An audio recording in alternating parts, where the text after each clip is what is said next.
Hey everybody, it's Malaysian Day here, and I wanted to show you all around the special mission with Cere and Cal Kestis, which we have made a guild kind of project to work towards. First thing I want to show you is the platoon benefit that you can get. If we take a look over here, it's called Rebel Strafing Run. And if we look at what it does at level 1, it says it deals damage to everybody. Okay, no big deal. Keep reading.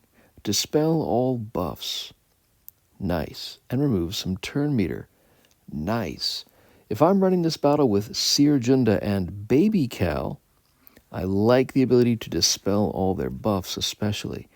If I'm running it with Jedi Knight Cal, he's going to be dispelling their buffs anyway, but the ability to adjust their turn meter might be helpful on occasion. I don't have Baby Cal high enough here, so I'm going to show you how to run this with Jedi Knight Cal Kestis. So first off, let me walk you through a couple of things. I have Cere at R7. She's got all of her abilities, except for Rekindle. If you want to spend Omicrons on this team, this one won't help you for this battle, because if you look at it, it's a Grand Arena Omicron. All right, so don't worry about giving her anything special with her Omicrons unless you're using her elsewhere. All right. Over here with her relics, if we take a look, I have 100,000 protection, and she's quite fast. Cere is not a particularly fast character, so the fact that I've got her at 270s, 280s is fine. That's gravy. She doesn't have to be super fast, but when you're running her with Jedi Knight Cal Kestis, you want her to be as fast as you can reasonably get her. Notice I'm running a full set of health mods. I've got protection on the triangle, protection on the cross, and protection on the circle. All right. I have some really good mods here. I've done some mod swapping. She's got some of my best mods to try to drive up those numbers. I could use a protection arrow, but I went ahead and used a speed arrow because, again, faster is helpful. When we're looking over at Jedi Knight Cal Kestis, you'll notice I'm running a speed set with health in the background, and he's got over 100,000 health. In this case, everything goes into that. I've got a health circle. I've got a health cross, health triangle. I've even got, well, I don't have a health arrow. I've got a speed arrow. So you can see here, though, everything is focused on health, whereas Cere is focused on protection. All right. I have made Jedi Knight Cal Kestis about as fast as I reasonably can. I've used some of my best mods on him to get him zippy quick. When it comes to his Omicrons, there's two that you can look at. You'll notice here I'm not running any of them. But if your mods aren't all that hot, or you just want to make the battle easier, the best one would be Whirlwind Slam. If we look at it down here, it does two things. It is a territory battle Omicron, and it says the next time Cal Kestis uses Windmill, he recovers 50% health and protection and gives Cere 20% protection up. In this battle, you're going to have a hard time recovering all that protection. You're going to be recovering protection all the time, but if we look at the ability without it, all right, it gives back protection, but not health. All right, so the Omicron gives the health piece back, which is really, really nice, and then it helps it with Cere as well. This is a really good one. All right, it's also going to let you stun everybody and armor shred and some things like that. So if you want to spend an Omicron, that's the one to go with. The Impetuous Assault Omicron also works in territory battles. This one, usually Impetuous Assault is used just to kill somebody immediately, instant death on an enemy. If you use this Omicron, which is the least interesting one, it just means additional uses of that are going to hit like a truck. Weight of the Galaxy is actually a really nice Omicron, but you won't be able to use it in this one because Cere will be the leader, period. You cannot take her off of it. All right, so that said, let me go ahead and jump on in here, and I'll show you how this battle works. So as you saw, I've got my guys very nicely modded, but I don't have the Omicrons. Here's my little strafing run ability up here. We're in great shape. All right, so what I want to do is to build up towards being able to use Impetuous Assault and instantly kill one of these guys. I can do this in both waves. So I'm just going to shoot, and we're going to start here by boosting our defenses. I'm going to start with Windmill Defense and just pass the turn to Cere. That's going to give me some extra protection. She's just going to shoot. She's not going to do too much. Then I'll take my shot. Boom. Switch back to him and switch to the other one. I want to be alternating these if you don't know your kit pretty well. Boom. The windmill is the one that's going to keep you alive, though. Use some abilities. Buff her. Cere is going to be the least interesting one. In this battle, she's much more effective in the baby cow version of it. You notice I'm at 30 stacks here. At this point, notice I'm going to shift over to the strongest one and use Impetuous Assault and just take him out. Okay. Cere's mainly doing some basics. Keep ourselves alive. Look at that bonus protection on cow. All right. Part of the reason why you want him to be stacked with health is because bonus protection is based on a character's health. It's a little strange to do it that way, but it is. So I'm just tearing these guys down. Just using moves. Doesn't really matter what Cere does too much. Just want to kind of alternate these guys around. Make sure I'm targeting the right character. As the Purge Trooper starts to die, I want to make sure that when he finally dies, I'm not on windmill stance. I want to make sure I'm off of windmill stance, okay?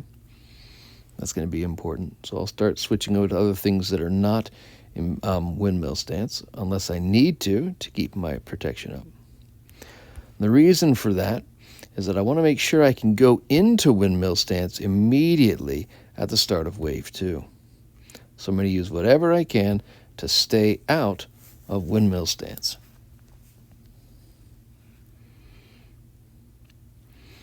All right, everybody, you'll notice she's got this ability active now, Determined Assault. It started on cooldown with reusable in 10 turns. This one is going to get stronger the longer I wait until I use it. So we're going to hold off on that for the moment. All right. We're just going to use some other abilities here. It's not going to matter. We're going to sit on it. I'm going to shift over to the other character, the Purge Trooper, and immediately go into windmill stance. It's going to be some bonus protection and help me to survive the initial moves. Looked like I actually dodged a few of those, but it would definitely have done a lot more damage in another situation. If I hadn't gotten some lucky dodges there, you'd be looking at Cal Kestis in a much worse condition than he is right now. All right, so the more dangerous of the two here is definitely going to be Trilla. I'm talking about a second sister over there. But I'm going to be able to take her out with an instant attack, the Impetuous Assault. So I'm targeting down the other one. No trouble at all.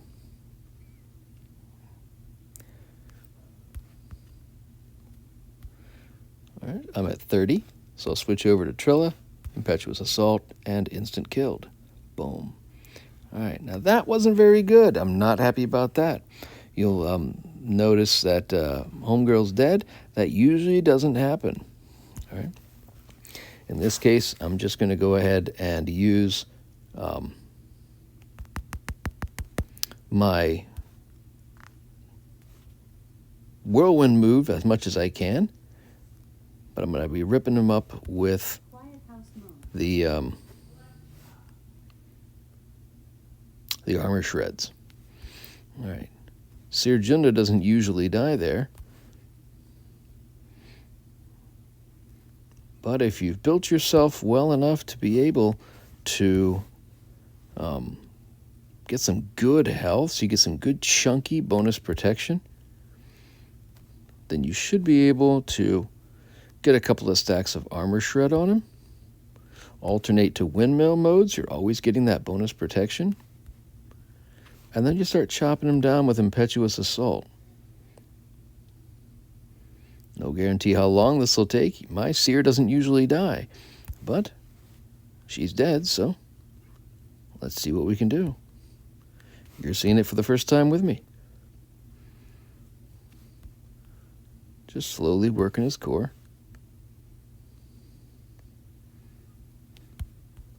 And this should take him out.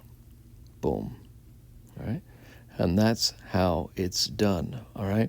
Now, what you would have normally seen is that you can see he could do it all by himself. Cere did very little in that battle. But if your Cal Kestis is a little bit on the weaker side or not as well modded, it could be a really smart idea to go ahead. Maybe put an Omicron on him. Remember, we're trying to get 30 wins here. And so, having an Omicron there, if you're willing to spend it, can be a helpful tool. But if Cere survives, then, I just went through 2 waves of building up stack over stack over stack of her third move. And that third move, when you're ready, you rip it, and it can pretty much just wreck that Purge Trooper if you've kind of couched that shot in the cradle for a very long time. All right, guys, well, hope you enjoyed this, and I look forward to seeing many more wins coming from you. Baby Cal can do it too, but I will give you a heads up. If you choose to run Cere and Baby Cal, you'll need a lot of different modding for it. I do want to show you around, though. If we come into Zeffo, while I've got your attention here, let me pop out, take a look at Zeffo itself. Once we're through the door, we're going to be finding some battles in here where you'll need a variety of things. So Clone Troopers is one lineup. So if you have some decent clones or are thinking to use them in the future, that will be helpful. To get 50, what is this stuff? Mark II guild tokens, right? All right. There is a battle that needs 5 light side. Any bowl 5 light side is fine. But if we take a look up here, there's a battle that requires 5 unaligned force users. All right. The best ones for this are going to include unaligned force users like Baby Cal and Cere. So even if you're using Jedi Knight Cal Kestis to break in, you might want Baby Cal as well to do this combat mission. And down here, there is a specific combat mission for Jedi Knight Cal. So if you're running Baby Cal to get in the door, you might want Jedi Knight Cal. What's the point? You probably want to have both Cal Kestises, and that's why I'm going to be working on Baby Cal coming up here pretty soon. All right, guys, if you watched this whole thing and enjoyed it, I hope you did. I will catch you all next time. Give me some feedback. Let me know what you liked, what you didn't, and if you have other methods that you feel work well too. Take care. Have a great night. Keep bringing the pain.